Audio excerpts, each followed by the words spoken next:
भक्तों, हमारे दिल में क्या है इसे महादेव भली भांति जानते हैं तथा सावन के इस पवित्र महीने में शिव का नाम जपने अथा कथा को श्रवण करने से मनुष्य को दुख एवं कष्टों से मुक्ति मिलती है, क्योंकि आप भगवान शिव को एक लोटा जल चढ़ा अपने दिल की बात कह सकते हैं।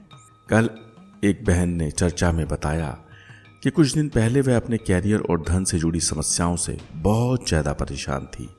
वह मानने लगी थी कि उनकी तरक्की के सभी दरवाजे बंद हो चुके हैं। तब उनके पिता ने समझाया कि पुत्री, चिंता छोड़, सब कुछ भोलेनाथ पर छोड़ और जा मंदिर में शिवलिंग पर जल चढ़ा और आगे अपनी प्रार्थना शिव से जोड़। अपने पिता की बात को मान उस बहन ने ठीक वैसा ही किया जैसा उनके पिताजी ने उन्हें समझाया था।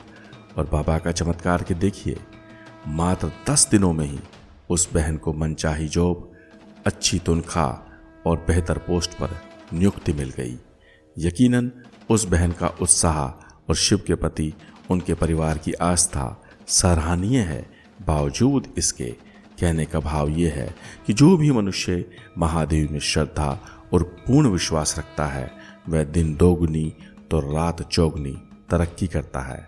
उसका हर कार्य निर्विघ्न रूप से समयानुसार पूर्ण होता है। इसलिए हाथ जोड़कर आपसे विनती करूंगा कि जब भी हमारे चैनल पर आएं तो प्रत्येक वीडियो को प्रेम, श्रद्धा और मन रमा कर ही अंत तक देखें। और अगर आपको लगता है कि मेरी वाणी मिथ्या और सब कुछ ढकोंसलेबाजी है तो आप इस वीडियो को छोड़ अन्य जरूरी काम को कर सकते हैं। संभव हो तो कृपया कमेंट कर बताएं कि शिवजी के वाहन नंदीश्वर जी के पिताजी का क्या नाम था। मुझे आपके कमेंट्स की प्रतीक्षा रहेगी। तो चलिए फिर बिना विलंब करे आज की शिव कथा को आगे बढ़ाते हैं। वर्षों पुरानी बात है, देवापुर गांव के निकट नदिया के किनारे एक प्राचीन शिव मंदिर हुआ करता था, जिसकी देखरेख और पूजा पाठ का जिम्मा पंडित बाबूलाल जी का था। पंडित जी एकदम शांत स्वभाव, सदाचारी और भगवान शिव के परम भक्त थे। वह मंदिर में ही रहते तथा मंदिर की साफ सफाई और पूजा अर्चना कर प्रभु की भक्ति किया करते थे। एक दिन मंदिर के बाहर उन्हें किसी शिशु के रोने की आवाज सुनाई दी। बाहर जाकर देखा तो मंदिर की ड्योढ़ी पर भगवा वस्त्र में लिपटा एक सुंदर बालक बिलख रहा था। पंडित जी ने चहुं ओर देखा परंतु कोई नजर नहीं आया। कुछ देर इंतजार करने के बाद दया भाव के चलते पंडित जी ने उस रोते बिलखते बालक को गोदी में उठा लिया। गोदी में उठाते ही वह बालक एकदम शांत और चुप हो गया तथा अपनी बड़ी बड़ी गोल मटोल टिमटिमाती आंखों से पंडित जी को एकटक निहारने लगा।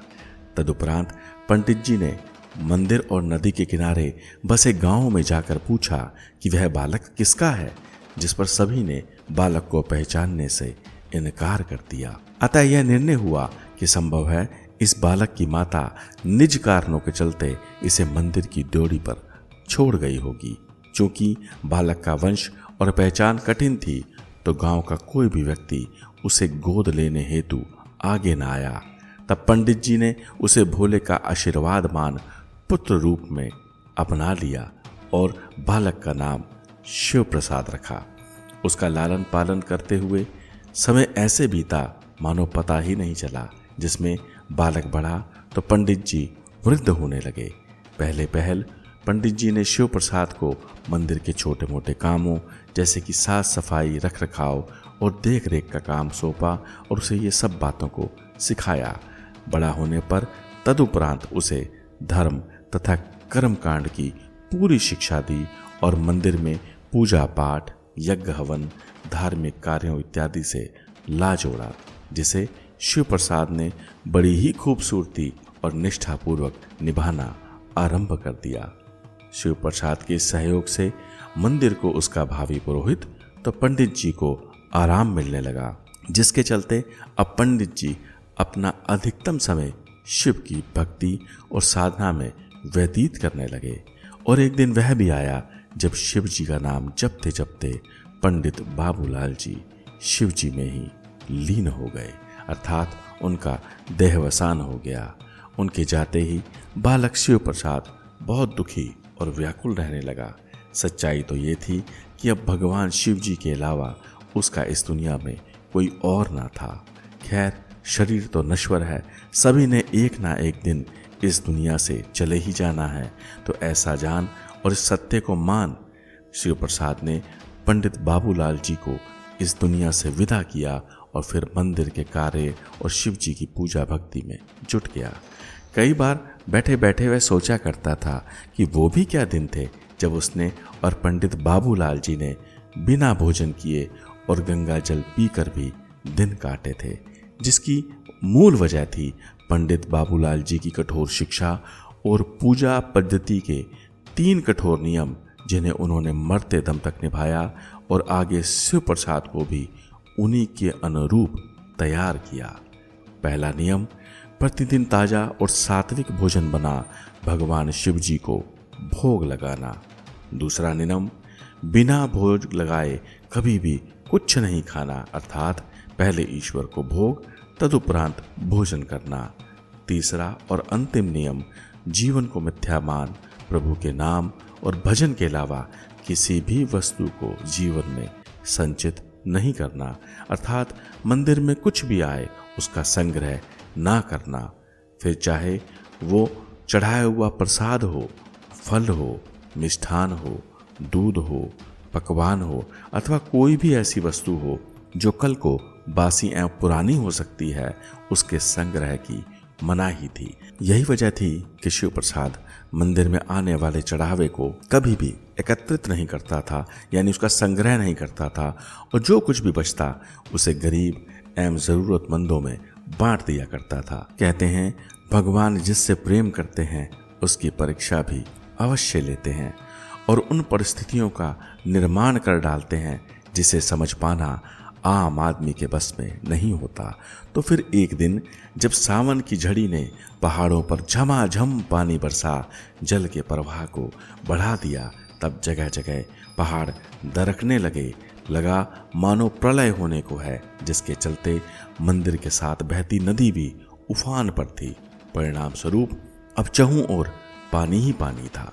लोगों की तो छोड़ो, यहाँ तक कि पशु और पक्षियों का भी कोई ठोर ठिकाना ना था। तो ऐसे में मंदिर एकदम सूना और शिव प्रसाद की रसोई पूर्णतः खाली थी, जिसके चलते शिव प्रसाद भगवान जी को गंगा जल का भोग लगा, स्वयं भी उसी पर दिन काटने लगा।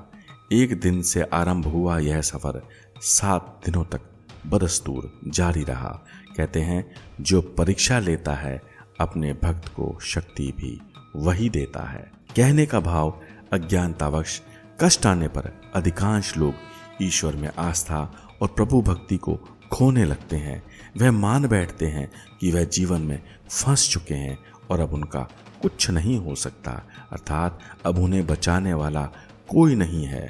आप माने या ना माने, परंतु सत्य तो यही है कि बुरा समय आने पर आधे से ज्यादा मनुष्य पूजा पाठ और धर्म कार्यों को त्याग बस यही कहते फिरते हैं कि भाई बहुत हो गई भक्ति, बहुत कर लिया पूजा पाठ, कर लिया जितना करना था, भक्ति करके हमें मिला क्या, अतः अब हमें किसी शक्ति वक्ति को नहीं मानना, भाड़ में जाए ये दुनियादारी, अब हम नास्तिक बनेंगे तथा धर्म को त्याग नामचीन बाबाओं और महात्माओं के मेलों में जा जुटेंगे, नए नए गुरुओं और पंथों को अपनाएंगे तथा सत्य सनातन धर्म और शिव जी को हम भूल जाएंगे।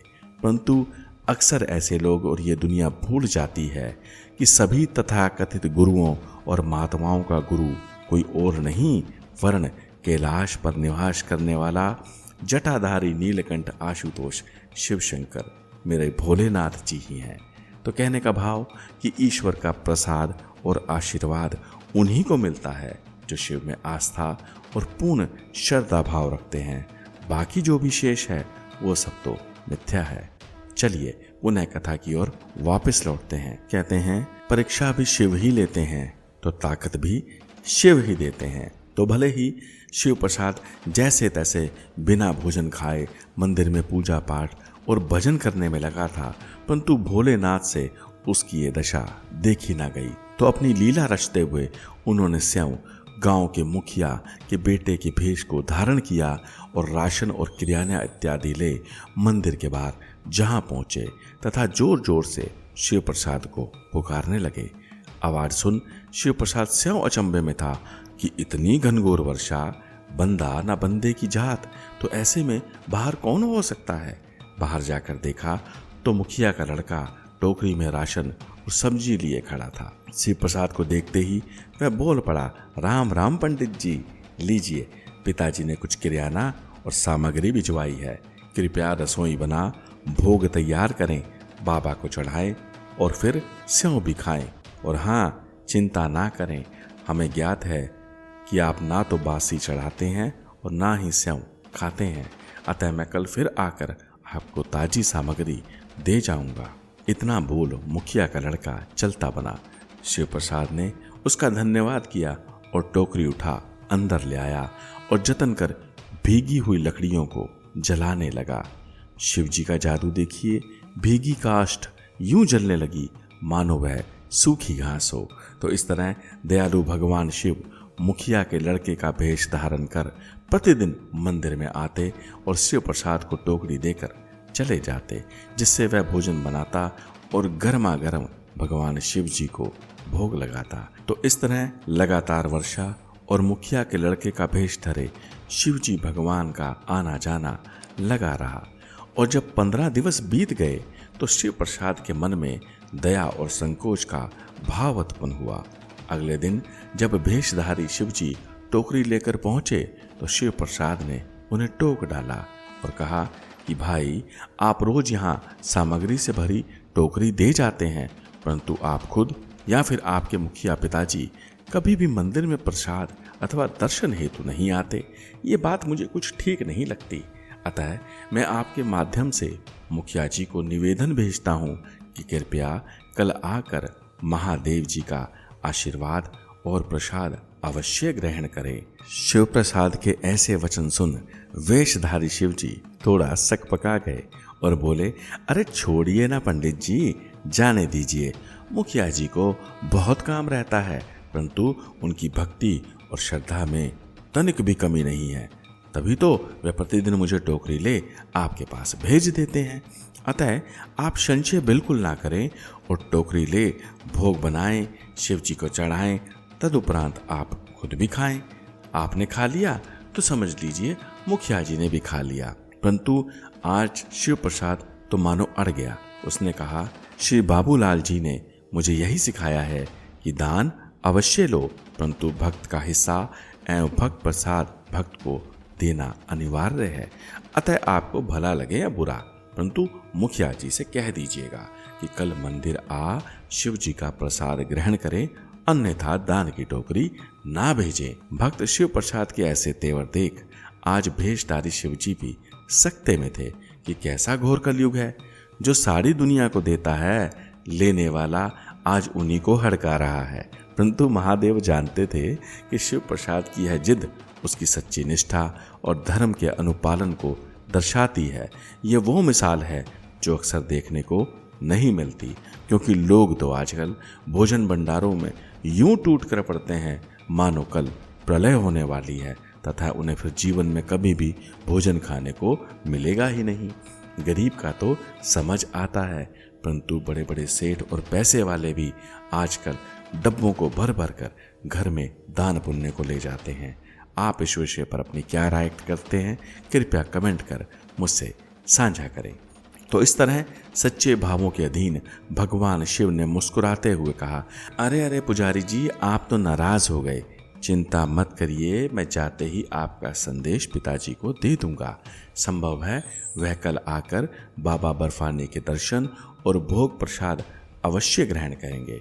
इतना कह वेशधारी शिव जी वहां से चल दिए और शिव प्रसाद भगवान जी की रसोई बनाने में जुट गया। अगले दिन तड़के ही भगवान वेशधर टोकरी सहित मंदिर में जा पहुंचे। आज उन्हें इतनी जल्दी आता देख शिव प्रसाद ने कहा, क्या बात है जजमान, आज आप इतनी जल्दी पहुंच गए? जिस पर उन्होंने कहा, हाँ, आज मुझे कहीं न्योते पर जाना है, परंतु पिताजी आज मंदिर अवश्य आएंगे, कृपया समय बता दीजिए ताकि वह ठीक समय पर आकर प्रसाद को ग्रहण कर सकें। जिस पर शिव प्रसाद ने समय बता टोकरी ले वेशधारी शिव जी को विदा किया तथा टोकरी देकर भगवान शिव सीधा कैलाश पर्वत जा पहुंचे और अपने प्रिय भक्त के न्योते हेतु गांव के मुखिया का वेश धारण करने लगे। उन्हें यूं करता देख जगत जननी माता पार्वती भी आज सकते में थी कि संसार से वैरागी और शमशान की भस्म रमाने वाले आज यूं बन ठन कर कहां को जा रहे हैं। तब महादेव ने शिव प्रसाद और गांव के मुखिया वाली सारी कहानी माता पार्वती जी को कह सुनाई, जिससे माता पार्वती भी भाव विभोर हो उठी और बोली, आज मैं भी आपके संग इस न्योते पर अवश्य जाऊंगी। जिस पर शिवजी ने मुस्कुराते हुए कहा, हे पार्वती, हे प्रिय, शुभ कार्य में विलंब कैसा। जाइए, आप भी मुखिया की पत्नी का रूप धारण कर लीजिए और तैयार हो जाइए। तो इस तरह थोड़ी ही देर में भगवान शिव और माता पार्वती जी सज धज कर तैयार होकर जाने के लिए कैलाश पर खड़े थे। महादेव की ऊंचे लंबे कद और उनका मखमली कुर्ता और चूड़ीदार पजामा उन पर खूब फब रहा था। गले में सुच्चे मोतियों की माला, हाथों में सोने का कड़ा और सिर पर मुखिया वाली रंग बिरंगी पगड़ी। महादेव की सुंदरता तो देखने वाली थी। दूसरी ओर माता पार्वती सुंदर साड़ी पहन, जिसका रंग हूबहू महादेव के कुर्ते जैसा सुर्ख लाल था तथा माता के कमर में सोने का कमरबंद और माथे पर सुंदर लाल बिंदिया और टीका सुशोभित था। हाथों में खन्न खन्न करती चूड़ियां और सोने के कड़े, उनका तो कहना ही क्या। माता पार्वती का वह स्वरूप और मातृत्व से भरी उनकी वह आभा मेरे शब्दों से परे है। शिव पार्वती जी की जोड़ी यूं थी मानो सती विवाह उपरांत आज पहली बार शिव के संग कैलाश पधारी हो। शिव जी माता पार्वती को तो माता पार्वती शिव जी को देखकर मंद मंद मुस्कुरा रही थी। जब संपूर्ण तैयारी हो गई तो दोनों जगत के पालनहार कैलाश से निकल भक्त शिव प्रसाद के मंदिर की ओर चल पड़े। उधर शिव प्रसाद ने मंदिर की सफाई के बाद स्नान इत्यादि कर रसोई में एक से एक नायाब और स्वादिष्ट पकवानों को बनाकर तैयार किया। चूंकि आज टोकरी में सामान अतिरिक्त था तो उसने मेवे वाली खीर, पूरी भाजी, विभिन्न भोज्य पदार्थ और चीजों को बना डाला ताकि भगवान शिव जी और मुखिया के आने पर उनका उचित आदर सत्कार किया जा सके। सारा काम निपटा तैयारी कर वह पुनः स्नान और वस्त्र बदलने हेतु मंदिर से चला गया ताकि मुखिया जी के आने पर पूजा पाठ और भोग आदि की विधि को संपन्न किया जा सके। और जब शिव प्रसाद स्नान के बाद सुंदर वस्त्र धारण कर मंदिर में वापस पहुंचा तो पाया कि मुखिया जी पत्नी सहित वहां पधार चुके हैं। सत्य संजान और शिव की लीला से अनभिज्ञ शिव प्रसाद ने मुखिया और उनकी पत्नी का रूप धरे भगवान भोलेनाथ और माता पार्वती जी को प्रणाम किया तथा उन्हें बैठने हेतु ऊंचा आसन दिया और कहा, आप यहाँ विराजिए। शिव की कृपा और आपके सहयोग से ही आज मंदिर में बाबा का प्रसाद एवं भोजन तैयार हुआ है, अतः आप तनिक विराजिए। मैं महादेव जी को भोग लगा आपके पास वापस आता हूँ। परंतु भक्त के भाव और भोग से बंधे शिवजी महाराज से भूख बर्दाश्त होने को ना थी तो वह बोल पड़े, हे पंडित महाराज, जाइए और अधिक विलंब मत कीजिए। आपके पकवानों की सुंदर महक और सेवा भाव के चलते मैं भूख को रोक नहीं पा रहा हूँ, इसलिए तुरंत भोग लगाएं। हम पति पत्नी को भी प्रसाद वितरित करें और खुद भी खाएं। जाइए, थोड़ा जल्दी कीजिए, क्योंकि जब तक आप भोग लगाकर वापस आते हैं तब तक मैं अपनी पत्नी, स्यों और आपके लिए पत्तल लगाकर भोजन को परोस कर तैयार रखता हूँ ताकि हमें भोजन खाने में विलंब ना हो। जिस पर शिव प्रसाद ने उन्हें लगभग डांटते हुए कहा, अरे ये क्या मुखिया जी, आप भी क्या अनर्थ करते हैं। जब तक मेरे शिव भगवान को भोग नहीं लग जाता तब तक अन्न को छूना और प्रसाद की ओर देखना भी पाप है। अतः आप थोड़ा धैर्य धारण करें और मुझे भोग लगा प्रसाद को वितरण करने दें, वरना अनर्थ हो जाएगा। अतः जाएं और अपने उस सिंहासन पर विराजमाएं और ओम नमः शिवाय मंत्र इत्यादि का जाप करें। और जब तक मैं भोग लगाकर वापस नहीं आता तब तक आप भोजन और रसोई से दूर ही रहना। तो इस तरह भक्त के वश और प्रेम में बंधे मुखिया बने शिवशंकर महाराज भोलेनाथ भक्त की मीठी डांट खाकर चुपचाप अपने सिंहासन पर आकर बैठ गए तथा झेप को मिटाने हेतु माता पार्वती को देखकर मुस्कुराने लगे। परंतु माता तो माता है, वह सारी कहानी को समझ रही थी कि आज जगत जननी माता और तरलोकी नाथ को एक सरल और बालक स्वभाव अनन्य भक्त ने अपनी भक्ति के जाल में फांस लिया है। अतः जब तक वह भोग लगाकर वापस नहीं आता तब तक राम भजो अथवा ओम नमः शिवाय मंत्र इत्यादि का जाप करो और हर हर शंभू हर हर महादेव कहो। तो भक्तों, आशा करता हूँ कि आपको कथा सुनने में आनंद आ रहा होगा। अगर मेरी वाणी सत्य है तो कृपया कमेंट में ओम नमः शिवाय लिख कृपया मुझे बताएं कि आपको कथा कैसी लग रही है। तो चलिए फिर कथा की ओर हम वापस लौटते हैं।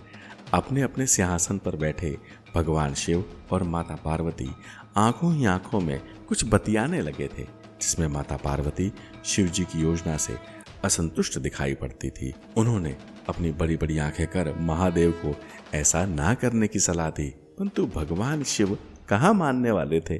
वह माता जी को चुप रहने का इशारा कर दबे पांव चुपके चुपके भोजन और रसोई की ओर बढ़ने लगे। और जैसे ही शिव प्रसाद ने दीपक जला, घंटी बजा, पूजा पाठ करना आरंभ किया, शिवजी महाराज ने एक एक करके चुपके से सभी पकवानों को चखना आरंभ कर दिया। सबसे पहले उन्होंने स्वादिष्ट खीर को चखा, परंतु ये क्या, उसमें तो शक्कर की जगह मुट्ठी भर नमक पड़ा था। तदुपरांत शिवजी ने मुंह बिचकाते हुए सब्जी तरकारी को चखा, तो जो शहद जैसी मीठी और शक्कर से पटी पड़ी थी। अंत में बची पूड़ी। महादेव ने सोचा चलो और कुछ नहीं, इसे ही खा लेता हूँ, परंतु हाय मेरी अम्मा, उसमें तो लाल मिर्च और मसालों की भरमार थी। अब तो शिव जी की हालत देखने वाली थी। इससे पहले कि शिव प्रसाद वापस आता, शिव जी बुरा सा मुंह बनाते हुए चुपचाप अपने सिंहासन पर आकर बैठ गए और भोलेनाथ की यह दशा देखकर माता जी की हंसी छूट रही थी, जिस पर महादेव ने उन्हें इशारा कर चुप रहने का और ना हंसने की हिदायत दी। परंतु माता जी अपनी हंसी को रोक नहीं पाई और नियंत्रण खो बैठी और जोर जोर से हंसने लगी। तब तक भोग का पत्तल लिए शिव प्रसाद भी मंदिर के गर्भगृह से बाहर आता दिखाई दिया और भोग को विधि अनुसार बर्तनों में मिला। उसने भोजन का प्रसाद बनाकर तैयार कर डाला और एक एक पत्तल लगा मुखिया और उसकी पत्नी स्वरूप विराजमान माता पार्वती जी को परोस दिया। चूंकि भगवान शिव अभी अभी भक्ति रसोई का स्वाद चख चुके थे, तो पत्तल को पकवानों से भरा देख उनके पसीने छूटने लगे। उनकी हालत खराब थी।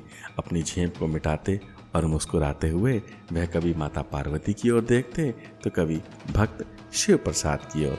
प्रभु की ऐसी हालत देख माता पार्वती जी को इतनी जोर से हंसी लग रही थी कि बस पूछो मत, परंतु वह मर्यादा और परिस्थितियों के चलते सब कुछ मन में दबाए बैठी रही।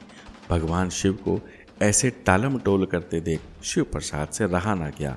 वह बोला, अरे मुखिया जी, अभी तो आप प्रसाद और भगवान के इस भोग के लिए बड़े ही उतावले हो रहे थे, और जब मैंने इन्हें परोस दिया है तो फिर काहे इतना विलंब करते हैं।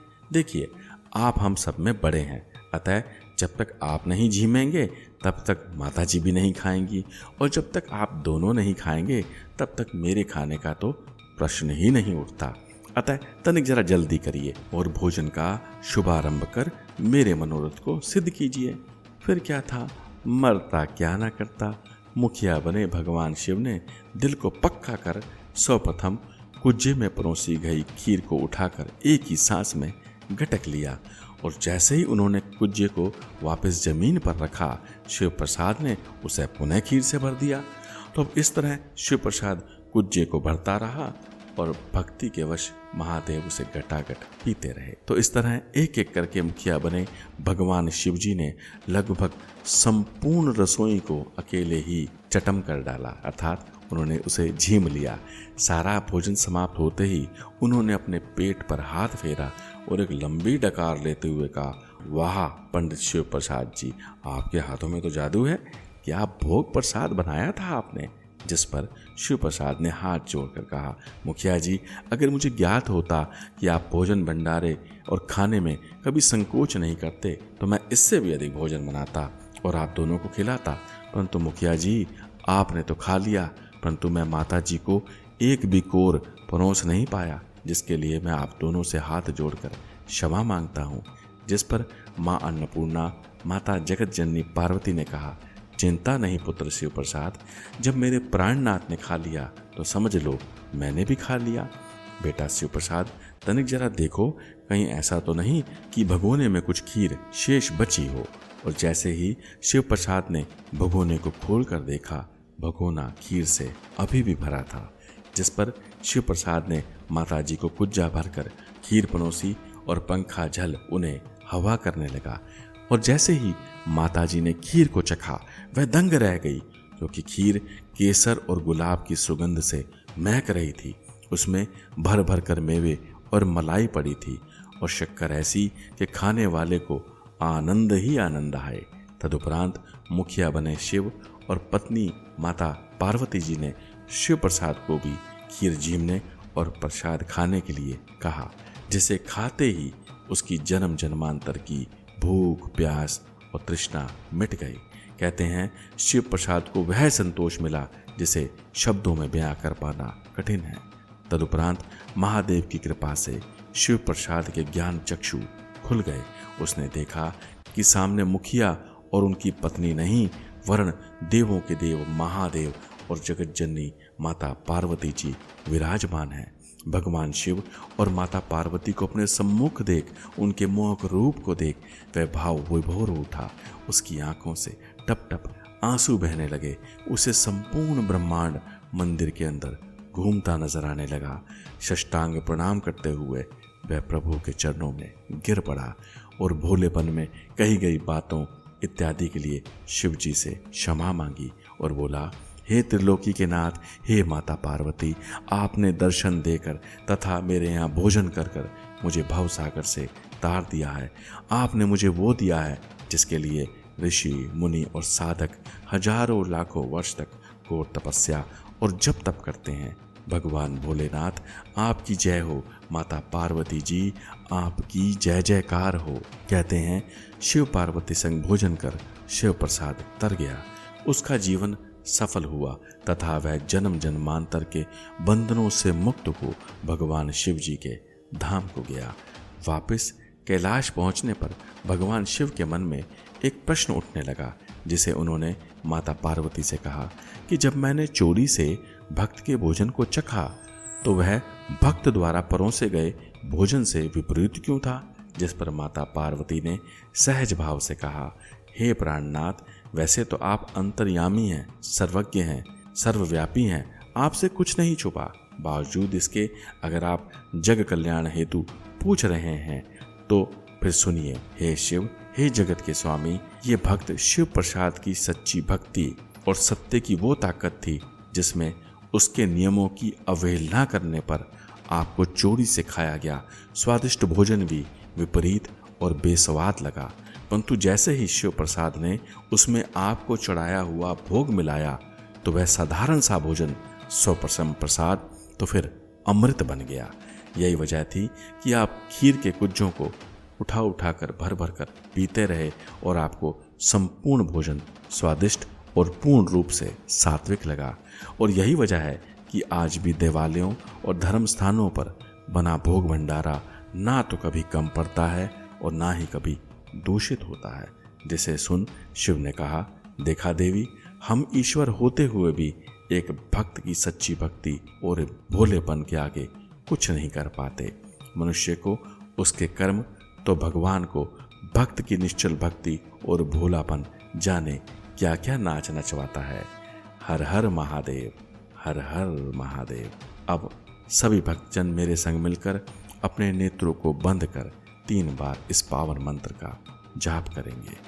कर्पूर गौरम करुणावतारम संसार सारम भुजगेंद्रहारम सदा वसंतम हृदयारविंदे भवम भवानी सहितं नमामि। कर्पूर गौरम करुणावतारं संसारसारं भुजगेन्द्रहारं सदा वसन्तं हृदयारविन्दे भवं भवानी सहितं नमामि।